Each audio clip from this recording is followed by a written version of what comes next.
Right now এখান থেকে দেখতে পারছি গ্রেনেডের আদান-প্রদান আরো একটাবার কিন্তু শুরু হয়ে যাচ্ছে। টি-সেভিয়ার তারা কিন্তু জোনের একটা সাইডে অবস্থান করছে। সেন্টারেও তাদের প্লেয়ার প্লেস রয়েছে। সো এই সেন্টার অফ অ্যাট্রাকশনটা কিন্তু অনেক সময় অনেকটা বড় বিপদের কারণ হয়ে দাঁড়ায় এবং আমরা কিন্তু একেবারে ডেথ সার্কেলে চলে এসেছি। 9th সার্কেল অলরেডি কিন্তু ক্লোজিং করা শুরু করে দিয়েছে। সো সেই জায়গা থেকে অবশ্যই খুবই টাফ হবে। এখন দলগুলোর মধ্যে কিন্তু আমরা ফাইট শুরু হয়ে যেতে দেখতে পারবো। এরেনা অলরেডি কিন্তু সামনে এগিয়ে যাচ্ছিলেন এবং টার্নিকে তাকে কিন্তু নক আউট করে দেওয়া হবে। যেখানে ডিজেভিয়ার বিপদে পড়তে পারতো সেখানে যেন এরিনায় টার্গেটেড হচ্ছে আলফা 7 এবং ডিজেভিয়ার দুটো টিমের কাছে থেকে এরিনা কোনোভাবে জোনের দিকে এগিয়ে যাওয়ার সুযোগই পাচ্ছে না। আলফা 7 এর রিফো সে চেষ্টা করেছিল লিভাইসকে নকডাউন করার।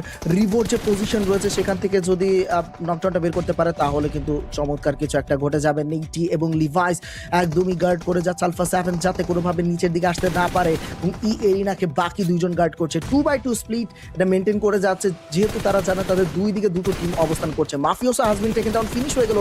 প্যারাজিন মাফিওসোর এলিমিনেশনটা পেয়ে গিয়েছে।